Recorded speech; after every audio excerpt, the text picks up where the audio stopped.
నేను జగన్మోహన్ రెడ్డి ఇద్దరం ఉత్తర దక్షిణ ధృవాలు లాంటి వాళ్ళం. కలవడం సాధ్యం కాదు. అందుకే జగన్మోహన్ రెడ్డి వస్తానన్నా నేను వద్దన్నాను అంటూ ఏబిఎన్ ఆంధ్రజ్యోతి ఎండి రాధాకృష్ణ గారు ఒక ఇంటర్వ్యూలో భాగంగా మాట్లాడినటువంటి వ్యాఖ్యలు ఇప్పుడు సామాజిక మాధ్యమాల్లో చక్కర్లు కొడుతున్నటువంటి నేపథ్యంలో దీని మీద మనం చర్చిద్దాం. ప్రస్తుతం మనతో పాటున్నారు ప్రముఖ రాజకీయ విశ్లేషకులు కృష్ణకుమారి గారు. వారితో మాట్లాడదాం. మేడం నమస్తే. మేడం నమస్తే. నేను జగన్మోహన్ రెడ్డి ఇద్దరం భిన్న ధృవాలం, ఉత్తర దక్షిణ ధృవాలు లాంటి వాళ్ళం. మేము కలవడం సాధ్యం కాదు. అందుకే జగన్మోహన్ రెడ్డి నన్ను కలుస్తానన్నా నేను వద్దన్నాను అంటూ ఏబిఎన్ ఆంధ్రజ్యోతి ఎండి రాధాకృష్ణ గారు మాట్లాడినటువంటి మాటలు ఇప్పుడు సామాజిక మాధ్యమాల్లో చక్కర్లు కొడుతూ ఉంది. దీని మీద మీ విశ్లేషణ ఏంటి మేడం? ఏబిఎన్ ఓపెన్ హార్ట్ ఇంటర్వ్యూలో నెల్లూరు ఎమ్మెల్యే అయితే ఈ కోటమిరెడ్డి శ్రీధర్ రెడ్డితో ఇంటర్వ్యూ చేసేటప్పుడు ఒక సంభాషణ వచ్చింది. అదేంటి అంటే, ఒకప్పుడు ఆయన చాలా సన్నిహితంగా ఉండేవాడంట జగన్మోహన్ రెడ్డితోటి. సార్, మీరు సీఎం అవ్వాలనుకుంటున్నారు కాబట్టి ఏ రకంగా అయినా సరే పర్వాలేదు, ఏ రకమైన శక్తులైనా కూడగట్టుకుంటే తప్పులేదు. మీరు ఆ విధంగానే ఆయన్ని కలిశారని అనుకుంటున్నాను, రామోజీరావు గారిని. మంచి పని చేశారు సార్ మీరు. అట్లాగే పనిలో పనిగా ఏబిఎన్ రాధాకృష్ణ గారిని కూడా కలిస్తే బాగుంటుందండి అని నేను సూచన చేశాను. నేను సూచన చేస్తే ఆయన లేదు లేదు, మేమిద్దరం కలిసే మనుషులం కాదు, భిన్న ధృవాలమి, నేను కలవాలనుకోవట్లేదు. ఓకే సార్, మీ ఇష్టం, మీ అభిప్రాయం మీది. నేను సలహా చెప్పేవాడినే కానీ మీరు నిర్ణయం తీసుకునేలాగా చెప్పేవాడిని కాదు కదా. మరి ఉప్పు నిప్పులాగా ఉన్న రామోజీరావు గారినే కలవాలి అని అనుకున్న మీరు ఈయన కలిస్తే మట్టుకు తప్పేంట్లే అనే ఉద్దేశంతో చెప్పాను సార్ అంటే, నో అన్నాడు అని కోటమిరెడ్డి శ్రీధర్ రెడ్డి చెప్పాడు. చెప్తే ఒక రకంగా ఏబిఎన్ రాధాకృష్ణ గారు ఒక్క క్షణం తడబాటుకు గురయ్యాడు. ఏ మాటకు ఆ మాట. ఈ విషయం నేను కదా ముందు చెప్పాలి, నాది కదా పైన ఉండాలి చెయ్యి అన్న ఫీలింగ్స్ కనిపించినాయి ఆయన మొహంలో.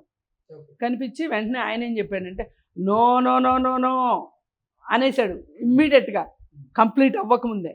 ఏమని, నాకు ఆల్రెడీ సందేశం వచ్చింది కలవాలనుకుంటున్నారని. నేనన్నాను ఈ మాట, మనం ఆయన నేను భిన్న ధృవాలని, అసలు మేమిద్దరం కలిసే ప్రసక్తే లేదు, కలవాల్సిన అవసరమూ లేదు, ఉపయోగం లేదు, అసలు ఆసక్తి లేదు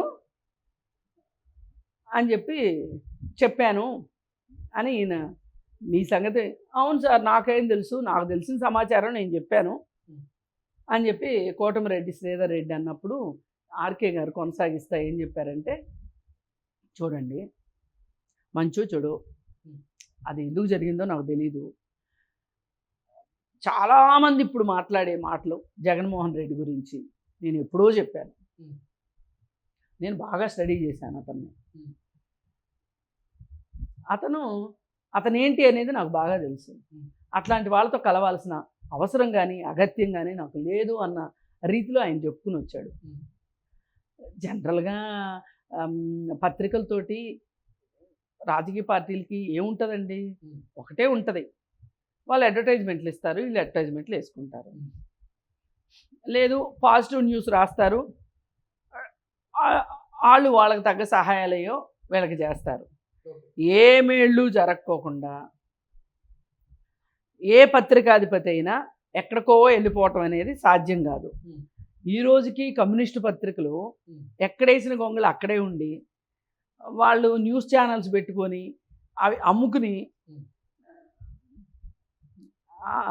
ఏదో అంటారే, అమ్మబోతే అడవి కొనబోతే కొరివి అని, ఆ రకంగా న్యూస్ ఛానల్స్ కూడా అమ్ముకున్న పరిస్థితి కమ్యూనిస్టులది. వాళ్ళ పేపర్ ఏదన్నా ఏ రోజైనా లాభాల్లో ఉందా? లేదు. ఎందుకంటే ఏ అధికార పార్టీ కానీ, ఏ అధికారంలోకి వద్దాం అనుకున్న పార్టీ కానీ వాళ్ళతోటి ఏమి సంప్రదింపులు జరపరు. వాళ్ళకి అడ్వర్టైజ్మెంట్లు కూడా ఏదో ఏడ్చేవాడికి పెళ్ళాం వచ్చింది, వీడికి పెళ్ళాం వచ్చింది అన్నట్లుగా చేస్తారు తప్పితే అడ్వర్టైజ్మెంట్లు కూడా ఇవ్వరు వాళ్ళకి. తప్పనిసరి ఇస్తారు. అంటే అంత దూరం పాటిస్తాయి రాజకీయ పార్టీలు, విశాలాంధ్రను కానీ ప్రజాశక్తిని కానీ.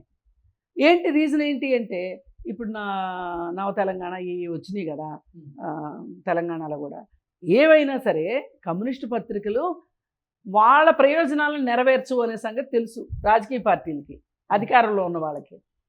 కానీ ఈ బూర్జువా పత్రికలు అన్నీ నెరవేరుస్తాయి, మీకేంటి మాకేంటి అని మాట్లాడుకుంటాయి. కాబట్టి వీళ్ళ మధ్యలో మాట్లాడుకోవటాలు, పోట్లాడుకోవటాలు, సందులు చేసుకోవటాలు అన్నీ నడుస్తాయి. కానీ మరి ఏ మాట కా మాట రామోజీరావు గారు కూడా కలవగా అసలు రాధాకృష్ణ గారు ఎందుకు అంత ఇదిగా అంత సమదూరం అంత దూరం పాటించాలని ఎందుకు అనుకున్నాడు? ఇది సమదూరం కాదు. ఎందుకంటే ఆర్కే గారు చెప్పినట్లు ఆయన ముందుకు వచ్చాడు, ఈయన నేను కలవనన్నాడు. మరి కోటమిరెడ్డి చెప్పేదాని ప్రకారం ఏంటంటే మీ ఇద్దరి మధ్యలో సమదూరం ఉంది సార్ అన్నట్టు మాట్లాడాడు ఆయన. ఈయన చెప్పాడు, నో ఈ సమదూరం కాదు, నా దూరమే చాలా ఎక్కువ, ఆయన కలవాలనుకున్నాడు అని చెప్పాడు. కానీ ప్రయోజనాలు ఉంటాయి అని తెలిసి కూడా వదులుకోవటం ఉంది చూసారా. ఒక రకంగా నానెత్తినేం భస్మాసుర హస్తం పెడతాడు అనే ఒక భయం రాధాకృష్ణకి వచ్చి ఉండాలి. ఎందుకంటే పారిశ్రామికవేత్తలందరికీ శటగోపాలు పెట్టాడు కదా ఆయన, అందరినీ తీసుకెళ్లి జైల్లో కూర్చోబెట్టాడు కదా. ఇంకా పత్రికాధిపతి ఒక్కటి జైలుకి వెళ్తమే మిగిలిపోయింది ఆయన దృష్టిలో. అన్ని ఎస్టేట్ని పంపించాడు జైలుకి, చూసాం కదా. వాళ్ళ నాన్న అధికారంలో ఉన్నప్పుడు ఐఏఎస్ ఆఫీసర్లు, ఐపీఎస్ ఆఫీసర్లు, మంత్రులు, పారిశ్రామికవేత్తలు అందరూ పోయారు కదా లోపలికి. వెళ్ళంది ఎవరు? పత్రికాధిపతులు ఒక్కళ్ళే వెళ్ళాల. ఈయన అనుకుని ఉంటాడు, అమ్మో ఆయనతో జతకడితే ఎప్పుడు నేను జైలుకి పోవాల్సిందే అనుకుని ఉంటాడు. బహుశా ఆ ఒక్క కారణమే ఆర్కే అతనితో ఇంటర్వ్యూకి ఒప్పుకొని ఉండడు. ఏది ఏమైనప్పటికీ ఈ మాత్రం ముందు చూపు కానీ కాలజ్ఞానం కానీ తెలియడం చాలా గొప్ప విషయం. ఎవరైనా ఆ మాదిరిగా ఆలోచించడం సముచితం అని నేను అభిప్రాయపడుతున్నాను. బహుశా మొన్న కొత్త పలుకులో ఆయన తీసుకున్న కంపారిజన్కి అంత సీరియస్ అయిపోయి ఇంత ఉద్రేకపడిపోవాల్సినంత కామెంట్ అని నేను అనుకోవట్లా. అయినా కానీ అంతలాగా చేసి ఇది ఒక యుద్ధానికి ఇది ఒక కారణము అన్నట్లుగా వైసీపీ వాళ్ళు ముందుకు రావటం వెనకమాల కూడా బహుశా ఆ రోజు నేను కలుస్తాను అంటే కూడా కలవనివ్వని మనిషిని ఎప్పుడు దెబ్బ కొడదామా అని ఆలోచించి ఇప్పుడు దెబ్బ కొట్టాడో అని అనిపిస్తుంది. దీన్ని బట్టి చూస్తే నిజంగానే ఆర్కే ఆయన కలుస్తాను అంటే కూడా కలిసి ఉండడు. ఇది వాస్తవం అయి ఉంటుంది. అందుకే జగన్మోహన్ రెడ్డికి అంత కడుపు అంటే అంత ఆక్రోశం ఏబిఎన్ అంటే. అందుకే రెండు రాష్ట్రాల్లోనూ నిన్నంతా చూసాం కదా, నిన్నేంటి ఇవాళ కూడా వాళ్ళ చేస్తానే ఉన్నారు, పిల్ల చేష్టలు చేస్తానే ఉన్నారు. ఏది ఏమైనప్పటికీ